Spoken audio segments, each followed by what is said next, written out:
Good afternoon, students. So today we are going to start our next chapter of history, chapter number 6, new questions and ideas. And this is our lecture number 1. So let's start. Yes, students, actually, our chapter name is new idea, new question and ideas. अब सबसे पहले जो है हमें ये जो हमारे पास chapter है, चैप्टर नेम है न्यू क्वेश्चंस एंड आइडियाज। तो अगर हमें चैप्टर का जो नेम है अगर वो हमें क्लियर हो जाता है तो आधा से ज्यादा जो चैप्टर है हमें वैसे ही क्लियर हो जाता है। ठीक है, तो ये जो चैप्टर का नेम है न्यू क्वेश्चन एंड आइडियाज, अब कई बार ये सोचते हैं कि ये चैप्टर के नेम जो है ना बड़ा कंफ्यूजन क्रिएट करता है कि ये चैप्टर का नेम कैसा है, इसमें हम क्या स्टडी करने वाले हैं। ओके, तो देखिए यहाँ पर क्या स्टडी करने वाले हैं न्यू क्वेश्चंस एंड आइडियाज में। अब आप जितने भी आपने पीछे हिस्ट्री के चैप्टर किए हैं, आपने स्टार्टिंग में क्या करा, आपने स्टार्टिंग में हंटिंग गैदरिंग वगैरह आपने देखा कि किस तरीके से लोग पहले जो थे जंगलों में रहते थे। ठीक है, तो हंटिंग करते थे, ये सब हमने देखा। उसके बाद हमने जो स्टडी किया कि कैसे धीरे धीरे इम्प्रूवमेंट हुई और लोग जो हैं वहां पर सिविलाइजेशन आया। हमने इंडस वैली सिविलाइजेशन पढ़ा था ना, तो इंडस वैली सिविलाइजेशन आया। After that we studied about the Vedic period. Okay, pre Vedic period and later Vedic period हमने ये स्टडी किया। ओके, तो जहाँ पर हमने देखा कि जो प्री वैदिक पीरियड था, अगर हम बात करें पीरियड की बात करें, तो जैसे हम लेते मान लो हम यहाँ पर बात करते हैं कि हमारा ये 1500 बीसीई से लेकर 1500 बीसीई से लेकर अगर हम नियर अबाउट, क्योंकि देखो हम एक स्पेसिफिक टाइम पीरियड नहीं बता सकते क्योंकि एग्जैक्ट जो टाइम पीरियड है वो नहीं पता कि वो प्री वैदिक का क्या होगा और लेटर वैदिक का क्या है। लेकिन हम ये एक एस्टिमेट लगा के चल रहे हैं कि जो 1500 बीसीई से लेकर जो 1000 बीसीई तक था, बीसीई तक का जो पीरियड था वो हमारा प्री वैदिक पीरियड का पीरियड था। ओके, उसके बाद अगर हम करें इसके बाद का जो पीरियड है उसको हम अगर मान लो लेके चलते हैं, जैसे हम 700 600 या नियर अबाउट हम 4th सेंचुरी तक लेके चले, यानी हम 300 टू 400 तक की अगर हम बात करें बीसी पर चले, तो ये वाला जो पीरियड था ना 1000 से लेकर इधर अगर हम पीछे हैं 300 400 बीसी तक, तो ये पीरियड हमारा किसका था, पोस्ट वैदिक पीरियड का, लेटर वैदिक पीरियड का टाइम था। और आपको याद होगा कि लेटर वैदिक पीरियड में हमने क्या पढ़ा था, हमने देखा था कि उस टाइम पर हम से जन बने थे, जनपदा बना था, फिर महाजनपदा बना था। तो हमने उन सबकी स्टडी की थी ना, और महाजनपदास के अंदर हमने देखा था कि काफी कुछ जो है वहां पर सिविलाइजेशन, वहां पर नई नई बिल्डिंग्स, नए नए टाउन सिटीज जो है वो इस्टेब्लिश होना शुरू हो गए थे। ओके, और उस टाइम पीरियड को हम क्या बोलते हैं, उस पीरियड टाइम पीरियड को हम सेकेंड वेव ऑफ अर्बेनाइजेशन का पीरियड भी बोलते हैं। सेकेंड वेव ऑफ अर्बेनाइजेशन यानी अर्बेनाइजेशन की दूसरी लहर जो है वो हमारी कब कब स्टार्ट हुई थी, पोस्ट वैदिक पीरियड में, जब हमारे वहां पर महाजनपदास वगैरह हमारे वहां पर आए और मतलब कि वो उस महाजनपदास में कन्वर्ट हुए और महाजनपदास के अंदर उन्होंने बड़े-बड़े सिटीज, टाउन्स वगैरह, बिल्डिंग्स वगैरह जो हैं वो बनानी शुरू की। तो वो पीरियड की बात कर रहे हैं। अच्छा, इसे सेकंड वेव ऑफ अर्बनाइजेशन क्यों कहते हैं? क्योंकि आपको याद होगा कि हमने अपना जो थर्ड चैप्टर था उसमें हमने इंडस वैली सिविलाइजेशन स्टडी कर चुके हैं। तो इंडस यानी कि इससे पहले जो था इंडस वैली सिविलाइजेशन जो हमने स्टडी किया था, तो उसके अंदर वो पहले ही वहां पर क्या हो चुका था, अर्बनाइजेशन फर्स्ट टाइम आ चुका था। वो तो उसके बाद क्या हुआ, थोड़े टाइम के बाद जैसे वो सिविलाइजेशन हुआ, थोड़े टाइम के बाद पता नहीं वो सब कहाँ पर गायब हो गया, ये किसे नहीं पता, किसी को भी नहीं पता। लेकिन वो जो फर्स्ट पीरियड था वो हमारा फर्स्ट वेव ऑफ अर्बनाइजेशन था। और ये जो वो लेटर वैदिक पीरियड में जो हमारे पास महाजनपदास के टाइम पर आया, तो ये जो अर्बनाइजेशन हुआ, सिविलाइजेशन हुआ, इसे हम क्या बोलते हैं, सेकेंड वेव ऑफ अर्बनाइजेशन। अच्छा, तो इसके अंदर क्या है, ये जो टाइम पीरियड है ना, ये सारा का सारा इसमें क्या है, पॉलिटिकल डेवलपमेंट हो रही थी इसके अंदर। मतलब क्या हुआ था, हमने देखा अपने इससे पहले वाला जो चैप्टर था उसमें हमने देखा था कि वर्नास के बारे में स्टडी किया था, जिसके अंदर लोग जो है वो on the basis of birth के ऊपर जो है लोगों को क्या किया जा रहा था, डिवाइड किया जा रहा था। आपने देखा कि वहां पर ब्राह्मण थे, क्षत्रिय थे, शूद्र थे। ठीक है, तो इस तरीके से वहां पर अनटचेबिलिटी आई, वहां पर रिलीजियस रिलीजन बेस के ऊपर जो है क्या होने लगे, लोगों को डिवीजन किया जाने लगा। तो इस तरीके से हमने स्टडी पिछले चैप्टर में किया। अब यहाँ पर क्या हुआ, जब इस तरह की चीजें वहां पर आई, तो लोगों के क्या हुए, लोगों में क्वेश्चनिंग आई, लोग नए नए क्वेश्चंस अराइज करने लगे कि इस तरीके से कैसे है। लोग उन उनके जो अगेंस्ट जो है लोग खड़े हुए, लोगों ने क्वेश्चंस किए।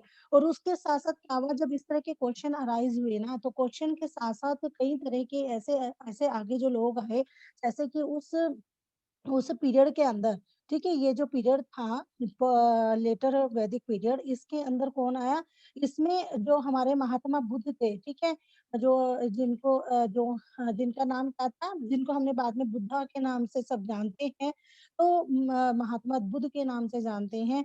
तो वो इसी पीरियड के अंदर जो है, पोस्ट लेटर वैदिक पीरियड के अंदर वो आए थे। उन्होंने और ऐसे ही और बहुत से संत थे, फॉलोवर्स थे उनके, जिन्होंने क्या दिया, अपने आइडियाज दिए। ठीक है, हम इसमें उपनिषद के बारे में यहाँ पर हम लोग पढ़ेंगे इस चैप्टर के अंदर।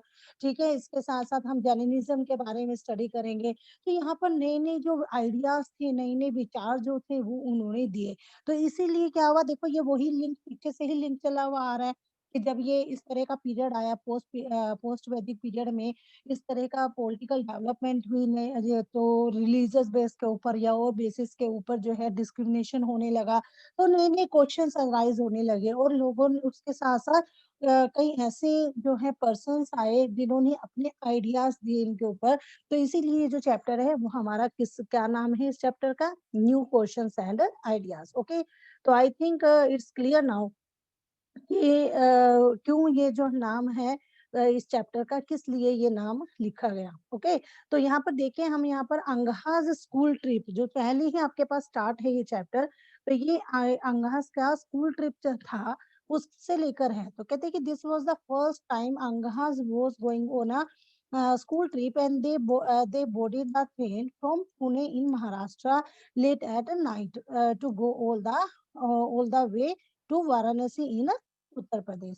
अब यहाँ पर क्या थे कि ये जो अंगा थी, वो पहली बार जो है स्कूल की तरफ से ट्रिप पर जा रही थी, और इसके लिए जो है उसने ना मतलब कि इसने लेट नाइट में ही में ही पुणे, महाराष्ट्र में जो पुणे है, वहां से वाराणसी यूपी में, ठीक है, उत्तर प्रदेश का जो वाराणसी है, उसकी ट्रेन इन्होंने ली। And her mother who came to see her off at the station told the teacher।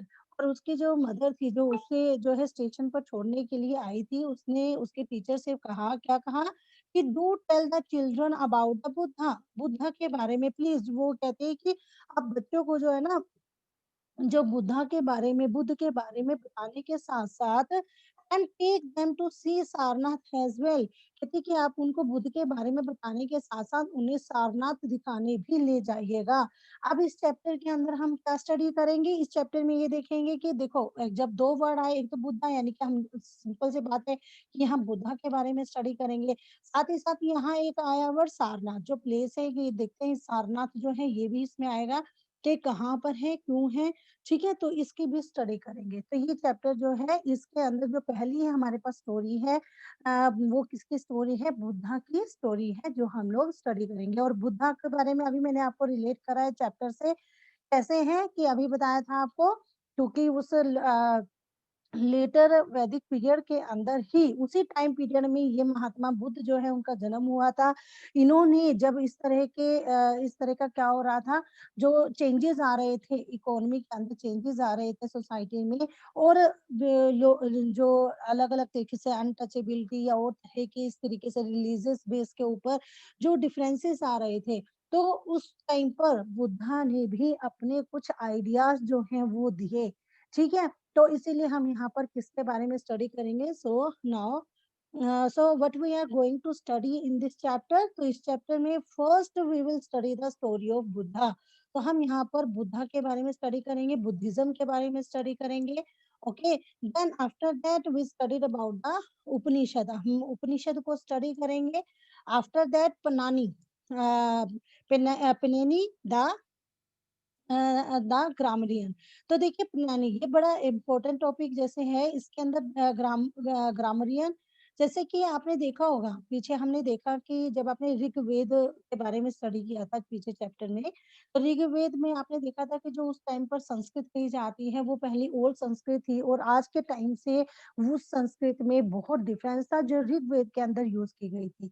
तो आज के टाइम पर जो भी संस्कृत जिस तरह का लिटरेचर लिखे जाते हैं, संस्कृत में जो लिखे जाते हैं, उनको ये जो पिनानी, ये जो ऋषि थे, ठीक है, ये ऋषि थे, उनके उनका बड़ा कंट्रीब्यूशन है आज की संस्कृत जो लिखी गई है उसके अंदर। वो क्या है कि वो उसके अंदर जो ग्रामर यूज की गई है ना, उस ग्रामर को किसके द्वारा लिखा गया था? जो ये मुनि जो ज्ञानी थे इनके द्वारा लिखा गया था। तो हम इनके बारे में पढ़ेंगे। After that we will study about the Jainism. Jainism के बारे में स्टडी करेंगे। Then we study about the we will study about the Sangha. तो हम किसके बारे में स्टडी करेंगे? संघा के बारे में। आपको याद होगा कि हमने पीछे देखा था जब वज्जी आया था, तो वज्जी के अंदर आपने ने अपने वहां पर गण संघा जो है वो सब आए थे, तो वहां पर हम देखेंगे कि संघा से किस तरीके से रिलेट है वो, तो उन सब के बारे में हम स्टडी करेंगे। After that we will study about the monasteries. तो हम जो बात करते हैं बुद्ध मोनेस्ट्रीज, अगर हम देखें बहुत ही काम प्लेस होता है, इतने मतलब मोनेस्ट्रीज में, उन मोनेस्ट्रीज में इतना अच्छा लगता है, इतना शांत माहौल होता है। तो हम वो देखेंगे कि वो किस तरीके से बनी, कैसे हुआ।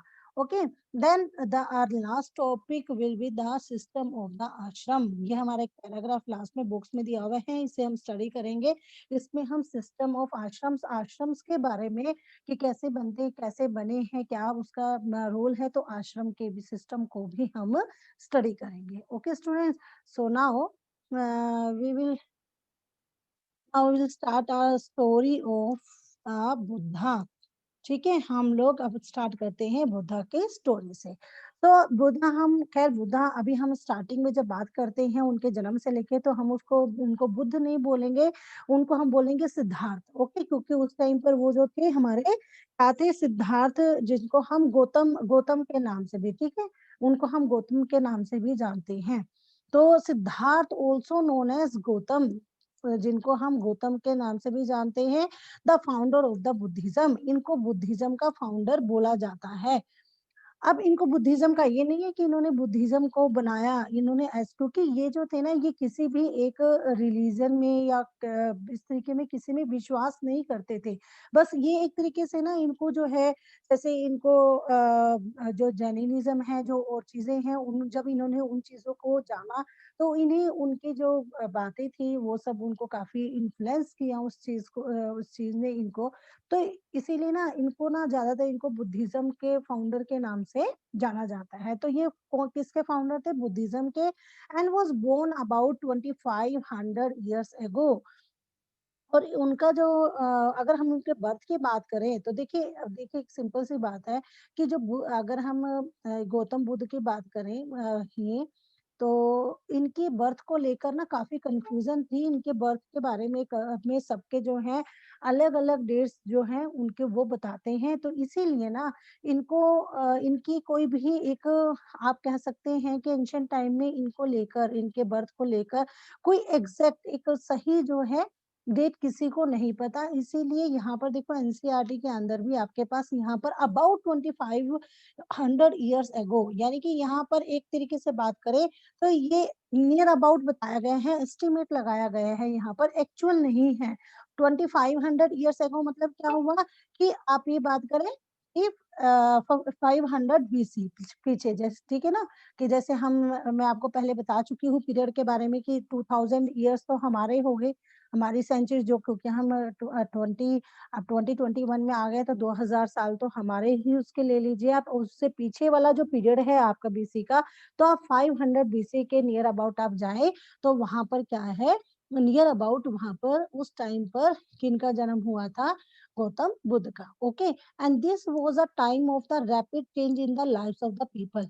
और ये वो टाइम था जब लोगों की जो लाइफ थी ना, उसमें बड़ी तेजी के साथ, बड़ी ही मतलब रैपिड चेंजेस हो रहे थे, बहुत तेजी के साथ परिवर्तन आ रहे थे।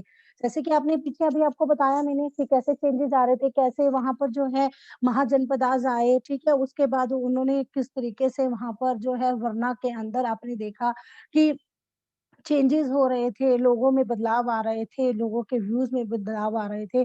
तो बहुत ज्यादा चेंजेस लोगों की लाइफ में आ रहे थे। जैसे हमने वरना के अंदर चेंजेस भी देखे कि किसी कोई अक्षत्रिय थे, ब्राह्मण थे, शूद्र थे, वैश्य थे। तो इस तरीके से लाइफ में ना काफी सारे चेंजेस हुए। So as you saw in chapter 5, जैसे कि हमने चैप्टर 5 में देखा था कि some kings in the Mahajanapadas were growing more powerful. आपने ये देखा कि महाजनपदास के अंदर जब हमने पढ़ा था कि 16 हमारे वहां पर 16 जो महाजनपदास थे मेन जो है वो उस टाइम पर ग्रुप पावरफुल बनकर आए थे। तो कुछ जो राजा थे, कुछ जो किंग्स थे महाजनपदास में, वो बहुत ज्यादा पावरफुल उस टाइम पर बन गए थे। ठीक है, तो हमने उस टाइम पर पढ़ा भी था, 16 महाजनपदास के बारे में हमने देखा था। And new cities were developing, जिसके अंदर हमने देखो, मैं आपको याद होगा हमने देखा था मगध के बारे में। हमने वहां पर जैसे मगध देखा, वज्जी देखा। Okay got it. So new cities were developing and life, ठीक है, ये जैसे मगध थी सिटीज, मगध थी, वज्जी थी, तो ये न्यू सिटीज वर डेवलपिंग, नई ये नई नई सिटीज जो थी वो डेवलप हो रही थी। एंड लाइफ वो changing in the villages as well.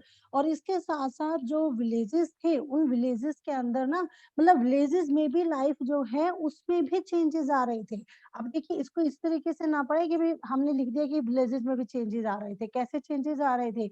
हमने देखा था कि जो विलेजेस है वो क्या हो रही थी, विलेजेस के अंदर जो एग्रीकल्चर जो डेवलपमेंट है वो हो रही थी, एग्रीकल्चर चेंजेस काफी ज्यादा आ रहे थे। लोग नई नई जो इक्विपमेंट जो है वो यूज करने लगे थे, क्रॉपिंग करने लगे थे। तो एक विलेजेस के अंदर भी उस टाइम पर काफी चेंजेस आए थे। ओके, एंड हम उसको चैप्टर 9 में भी आगे देखेंगे कि कैसे चेंजेस आ रहे थे विलेजेस में। So many thinkers were trying to understand this changes in society. अब क्या था कि यहाँ पर ना, जैसे कई बहुत सारे जो थिंकर्स थे, वो इन चेंजेस को समझने का प्रयास कर रहे थे, ट्राई कर रहे थे, समझने की कोशिश कर रहे थे इस बदलती हुई सोसाइटी को। ठीक है, जो इस सोसाइटी में चेंजेस आ रहे थे उसको समझने की कोशिश कर रहे थे बहुत सारे thinkers. Okay, then they also wanted to try and find out the true meaning of the life. इसके साथ साथ और वह क्या चाहते थे, they also wanted to try and find out the true meaning of life.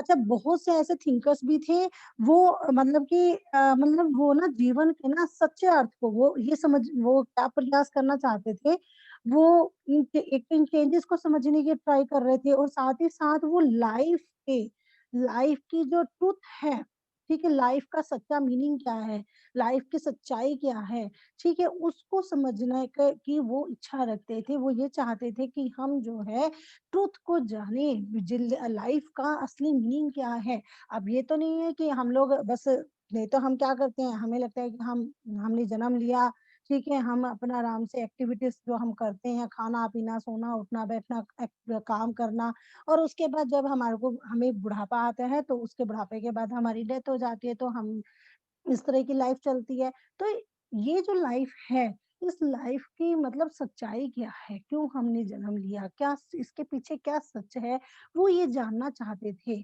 ठीक है, so now the Buddha belong to a small gana known as Sakya gana, Sakya गणा एंड वॉज अ क्षत्रिय। अब जो बुद्ध थे, देखो बुद्ध जो थे ना, वो कोई ये नहीं थे कि किसी सेंट के जो है फैमिली से थे, नहीं, वो एक क्षत्रिय थे, वो एक क्षत्रिय फैमिली से थे। और वहां पर जो ये देखिए शाक्य गण, हमने पीछे पढ़े थे ना, गण गण के बारे में, बहुत सारे गण थे। ठीक है, अलग अलग छोटे छोटे गण थे जो कि अपना क्या करते थे, अपनी एक जगह पर अपना राज्य, अपना एरिया को, अपने उस प्लेस को चलाते थे। तो काफी सारे छोटे छोटे गण थे, तो उसी में से एक गण था शाक्य गण।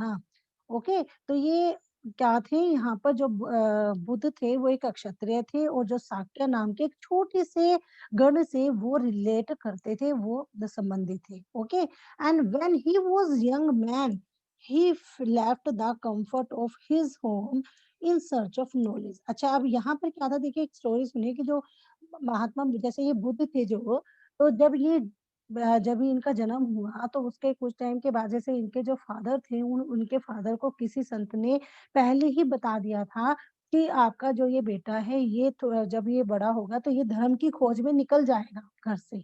तो क्या था कि फादर को अब ये लगा कि भई अब मेरा एक अकेला बेटा है, अगर ये भी हमें छोड़कर चला जाएगा तो क्या होगा? तो क्या हुआ कि जो इनके फादर थे, ठीक है? इनके गौतम बुद्ध के जो फादर थे, उन्होंने इनको बचपन से ही इनके ऊपर किसी भी तरह का कोई दुःख का आने ही नहीं दिया। मतलब इनको ना सभी दुःखों से दूर रखा, इन्हें एक कम्फर्ट ज़ोन में रखा, इन्हें बाहर की लाइफ़ क्या होती है, असली लाइफ़ क्या है, उस तक इन्हें कभी उनको वो चीज़ें देखनी ही नहीं दी। हर जगह पे उनको एक कम्फर्ट ज़ोन दिया गया। तो महात्मा जो बुद्ध थे, उन्होंने कभी भी इस तरीके का कोई दुःख या कुछ भी ऐसा नहीं देखा था। फिर क्या हुआ कि एक बार उनके सामने से कोई अर्थी जा रही थी, ठीक है? किसी की डेथ हो गई और तो वो जा रही थी अर्थी, तो उन्होंने अपने सिपाहियों से पूछा कि ये क्या है? तो सिपाहियों ने जैसे बताया कि भई ये जो है इनकी डेथ हो गई है, तो वो कहते कि अच्छा ऐसे भी मतलब ऐसा भी होता है कि लोग मरते भी हैं यहाँ पर? हैं तो कहते हैं हाँ, फिर उसके बाद साइड में एक बुजुर्ग इंसान को देखा, एक बूढ़े आदमी को देखा और उनको देख के उनको लगा कि लोग यहाँ पर बूढ़े भी होते हैं, मतलब आज मैं जवान हूँ तो कल मैं ऐसा बूढ़ा हो जाऊँगा। तो उनके अंदर ना एक ये इसे जानने का ना एक वो मतलब जैसे ही वो उस दुःख के अंदर दुःख देखा उन्होंने वो, तो क्या हुआ? तो उनके अंदर वो उस सच्चाई को जानने की एक मतलब एक उस सच्चाई को जानने की एक क्यूरियोसिटी जो थी ना, वो उनके अंदर जागी। ओके, तो he left the comfort of his home in search of knowledge. तो इसीलिए अब वो क्या हुआ है, अब उन्होंने अपना जो है घर के सभी सुखों को, सभी कंफर्ट्स को उन्होंने छोड़ दिया और वो सच्चाई की तलाश में, वो उस ज्ञान की प्राप्ति की में निकल पड़े घर से। Okay, so he wandered for several years meeting and holding discussion with other thinkers. तो अब यहाँ पर क्या था कि काफ़ी सालों तक वो क्या करते रहे, काफ़ी ही wandered for several years meeting and holding discussion with other thinkers. So उन्होंने क्या किया कि कई सालों तक वो भ्रमण करते रहे, घूमते रहे, ठीक है? घूमते रहे और कई सारे जो उनके जो थिंकर्स थे, जो विचारक थे, उनसे मिलकर चर्चा करते रहे। अब देखिए, अब मान लो अब किसी कोई ज्ञान प्राप्त करना चाहते हैं, कुछ जानना चाहते हैं, तो ये तो नहीं है कि आप घर में बैठे रहेंगे या ऐसे ही आपको ज्ञान हो जाएगा। तो उसके लिए आपको क्या करना पड़ेगा? आपको आपको को घूमना पड़ेगा, आपको कई लोगों से मिलना पड़ेगा, उनसे विचार-विमर्श करने पड़ेंगे, ठीक है? तो आपको ये सब देखना पड़ेगा, आपको जानना होगा, तो ही आप जान पाओगे कि तभी आप जब दूसरों के विचारों को सुनोगे, तो आप समझ पाओगे। So he finally decided to find his own path to realization. So he finally decided to find his own path to realization and meditated for days on and under a people tree at Buddha in Bihar, where he attained enlightenment. अब क्या हुआ कि जब उन्होंने बहुत सारे लोगों से मिले, थिंकर से विचारकों से मिले, उन्होंने उनके साथ उनके विचार सुने, ठीक है? और इसके बाद ऐसा नहीं हुआ, उन्होंने बहुत स्ट्रगल किया, मतलब उन्होंने ना काफ़ी तपस्या की, बहुत भूखे-प्यासे रहे, बहुत तपस्या भी की, सब कुछ किया उन्होंने, लेकिन ना उनको ना कुछ भी प्राप्त नहीं हुआ, ठीक है? तो उनको ना फाइनली उनको लगा कि इतना ज़्यादा करने से भी कुछ नहीं मिलता है, तो उन्होंने खुद से ये डिसाइड किया, मतलब उन्होंने ना ये डिसाइड किया कि वो अपना एक अलग पाथ, एक अपना अलग रास्ता जो है वो ढूँढेंगे और उन्होंने लोगों को ये बताया, उन्होंने उनके जो विचार थे, उनके ये थे कि ना तो बहुत एक्सट्रीम में कोई चीज़ करके आप कुछ प्राप्त कर सकते हैं और ना ही आप कुछ भी ना करें तब भी आप कुछ प्राप्त नहीं कर सकते। मतलब कि जब भी आपको कोई चीज़ चाहिए तो आप एक मीडिएटेड ठीक है? अनमीडिएटेड मतलब उन्होंने ना उन्होंने ये कहा कि आप एक ना मीडियम रास्ता अपनाएं, मतलब आप बहुत ज्यादा ना एक्सेस में जाएं, ना बहुत कम करें। एक मीडियम जो पाथ है ना वो आप चूज करें। तो उन्होंने ये डिसाइड किया कि अगर मुझे ज्ञान की प्राप्ति के लिए, उन्होंने स्वयं से ही रास्ता ढूंढने का डिसीजन लिया कि मैं खुद से ही रास्ते ढूंढूंगा, क्योंकि उनको ऐसा कुछ नहीं मिल रहा था। उन्होंने बहुत कुछ किया and meditated for a days on and under a people tree eight बोध गया इन बिहार। और फिर क्या हुआ कि इसके लिए उन्होंने जो बोध गया बिहार में एक पीपल के नीचे कई दिनों तक उन्होंने तपस्या की। आपने देखा भी होगा कई बार कि जो उनकी पिक्चर्स, जब आप बुद्धा की पिक्चर्स देते हो तो कई बार आप देखते हो ना कि पीपल के पेड़ के नीचे ही उनकी पिक्चर हमेशा आपको ज्यादातर वो है आपको मिलती है। तो अंत में क्या हुआ, तो अंततः उन्हें ज्ञान प्राप्त हुआ। ठीक है। So where he attend अनलाइटमेंट। अनलाइटमेंट क्या होता है, मतलब एक परम ज्ञान की ज्ञान प्राप्त हो जाना। तो उनको ये जो ज्ञान था, उनको उनकी जो है उनकी जो मतलब उनके अंदर जो है जो एक ज्योति जागी और वो उन्हें एक परम ज्ञान की प्राप्ति हुई। तो after that he was known as Buddha और वाइज मैन। और उसी के बाद से उनको किस नाम से जाना जाने लगा, बुद्धा। बुद्धा बुद्धा का मतलब क्या होता है, बुद्धा का मतलब होता है a a wise man, enlightenment. Okay, a wise man.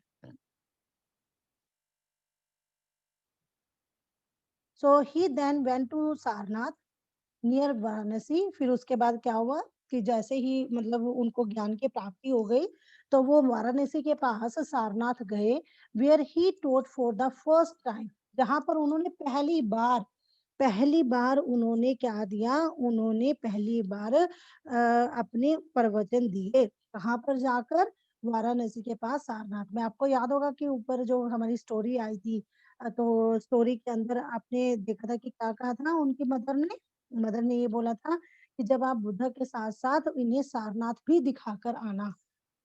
ठीक है। तो सारनाथ वो प्लेस है जहां पर महात्मा बुद्ध ने पहली बार जो है लोगों को शिक्षा दी थी, लोगों को बताया था। तो he spend the rest of his life travelling on foot, going from place to place, teaching people till he passed away at Kushinara. तो उसके बाद उन्होंने कुशीनारा में जब वो उनकी मृत्यु से पहले का जो उनका जो लाइफ थी, उन्होंने वो पैदल एक प्लेस से दूसरे प्लेस पर यात्रा करने में और लोगों को शिक्षा देने में ही व्यतीत की। ओके।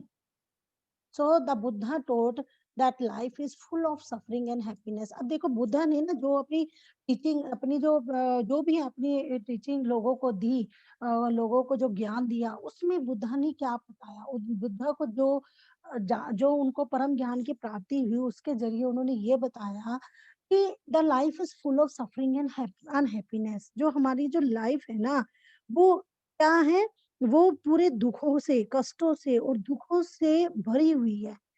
ठीक है। एंड दिस इज कोज, और इसका कारण क्या है, हम जो अपनी लाइफ को फुल ऑफ सफरिंग और अनहैप्पीनेस से, दो दुखों से, कष्टों से भर कर रखते हैं। So this is cause because we have cravings and desire. Craving मतलब जो परम इच्छाएं होती है ना, हमारी बहुत ज्यादा इच्छाएं होती है हर चीज को प्राप्त करने की। तो कि इसका मेन कारण क्या है कि जो हमारे डिजायर्स होती हैं, जो हमारी इच्छाएं होती हैं, वो इसका सबसे बड़ा कारण है, which often can not be fulfil. और उनको ना कभी भी हम लोग जो होती हैं ऐसी इच्छाएं, देखो कुछ इच्छाएं हैं जो चलो पूरी हो जाती हैं, लेकिन ज्यादातर जो हमारे डिजायर्स होती हैं वो फुलफिल नहीं हो सकती। जब वो फुलफिल नहीं होती है तो हम लोग क्या हो जाते हैं, हम लोग अनहैप्पी हो जाते हैं। ठीक है। तो ये जो डिजायर्स होती है ना, ये सबसे बड़ा कारण है हमारा। तो some time even if we get what we want, we are not satisfied and want even more or want other things। तो अब कभी कभी हम जो चाहते हैं वो प्राप्ति कर लेने के बाद भी हमें सेटिस्फेक्शन नहीं हो पाती, और क्या होता है, और अधिक से अधिक जो है हम चीजों को पाने की इच्छाएं जो है वो करते रहते हैं। ठीक है। अभी जैसे मैंने आपको बताया, so the Buddha describe this was as thirst and tanha. तो बुद्ध ने ना ये जो है ना, ये क्या होती है, तृष्ट यानी कि जो ना लालसा होती है हमारी, जिसको आप दूसरा नाम क्या कह सकते हो, तृष्णा। ठीक है, तन्हा, तृष्णा। ये हमारी तृष्णा से इसको डिस्क्राइब किया कि ये हमारी तृष्णा है, जिस जो कभी भी शांत नहीं होती है। And he taught that his constant craving should be removed by following moderation in everything. देखिए ये बात आ गई ना मॉडरेशन का, फिर से कि जो हमने कहा था ना पीछे, कि बुद्धा ने एक मीडियम पाथ चुनने के लिए कहा लोगों को। तो वो लोग, बुद्ध ने ये अपनी जो टीचिंग थी उसमें ये बताया कि सब, अगर हमें इन ये जो हमारी डिजायर्स हैं, अगर इनको हमें रिमूव करना है तो हमें क्या करना होगा, हमें जो है ना पहले क्या करना होगा, फॉलोइंग मॉडरेशन इन एवरीथिंग। यानी कि हमें आत्म संयम अपनाकर और हम अपनी लालसा से मुक्ति पा सकते हैं। ओके, सो अब यहाँ पर देखिए एक ये जो स्तूपा है, ये देखिए सारनाथ का एक पिक्चर दिया हुआ है, देखिए आपके पास ये। ठीक है, सारनाथ अभी आया था ना, तो एक तरीके से ये एक स्तूप है, स्तूप बना हुआ है, तो उसके बारे में है ये, द स्तूपा एट सारनाथ। ठीक है, स्तूप एट सारनाथ। तो this building known as the stupa, इस बिल्डिंग को क्या बोला जाता है, स्तूप भी जाना, से भी नाम से जाना जाता है। And was built to mark the place where the Buddha first taught his message, जो अभी आपने पढ़ा है। And you will learn more about the stupas in chapter 11। Chapter 11 के बाद में आप इनको और ज्यादा आगे पढ़ेंगे। इसके साथ साथ अब और क्या बताया उन्होंने कि he also taught people to be kind and to respect the lives of other including animals. इसके साथ साथ उन्होंने अपनी टीचिंग में लोगों को और क्या बताया कि लोगों को ना हमेशा काइंड रहना चाहिए, दयालु रहना चाहिए। उनको ना केवल लोगों के प्रति बल्कि जो बेजुबान पशु हैं, एनिमल्स हैं, उनके प्रति भी उनको हमेशा क्या रहना चाहिए, दयालु बने रहना चाहिए। यानी कि इट मीन्स क्या हुआ कि उन्होंने, जैसे पहले क्या होता था, लोग सेक्रीफाइस करते थे एनिमल्स को, सेक्रीफाइस मतलब उनकी बलि चढ़ाते थे। तो कहते हैं कि उनको ऐसा नहीं करना चाहिए, उनको हर किसी के प्रति काइंड रहना चाहिए। And he believe that he the result of our action called karma, whether good or bad, affect us both in this life and the next. तो अब वो कहते हैं कि जो हमारे जो कर्म है, हमें अपने कर्म ऐसे करने चाहिए। ठीक है, वो ये मानते थे कि जो हमारे कर्म है ना, कर्म का जो परिणाम है, चाहे वो अच्छा है या बुरा है, वो हमारे जो आज की लाइफ है, जो प्रेजेंट जीवन है, इसके साथ साथ जो बाद में मरने के बाद का भी जो जीवन है, बाद के जीवन को भी वो इफेक्ट करता है। And the Buddha taught in the language of ordinary people, Prakrit, so that everybody could understand this message. देखिए एक चीज और देखिए कि बुद्धा जो है ना, उन्होंने अपनी टीचिंग जो दी है, उन्होंने ना ऑर्डिनरी पीपल, जो आम लोगों की जो लैंग्वेज है, भाषा है, उसी में उन्होंने बताया। और वो भाषा क्या है, प्राकृत। उन्होंने संस्कृत में नहीं बताया। देखो संस्कृत में अगर वो अपना लिटरेचर लिखते या पढ़ाते तो क्या होता कि वही जो ऊंचे वर्ग के लोग हैं, जो संस्कृत को जानते हैं, सिर्फ वही जान पाते, वही समझ पाते उनकी बातें, और फिर वो अपने उसको मैनिपुलेट करके उनकी उसको टीचिंग को और लोगों को बताते हैं। तो इसीलिए उन्होंने जो आम लोगों की लैंग्वेज थी उसी में ही उनको क्या करा, उन्हें टीच किया, सो that everybody could understand this message, ताकि हर कोई जो है उस मैसेज को समझ सके। Okay, so he also, yes, he also encourages people. देखिए ये भी एक बहुत बड़ी बात है कि एक लास्ट में कि he also encourage people to think for themself rather than to simply accept that he said. Okay, let us see how he this see. तो इसके साथ साथ देखो लास्ट में उन्होंने और क्या बताया कि बुद्ध ने ये कहा कि लोग किसी भी टीचिंग को, किसी भी शिक्षा को केवल इसलिए नहीं स्वीकार करें कि वो उनका उपदेश है। भाई मैं अगर कुछ बता रहा हूँ तो सिर्फ वो इसलिए ना समझे कि मैं उपदेश दे रहा हूँ, बल्कि उसे वो अपनी विवेक से मापे कि वो क्या समझते हैं इस चीज को, तो ऐसा करें। Okay students, so yes, so tomorrow we will continue this. So let's so that's all for today. Have a good day.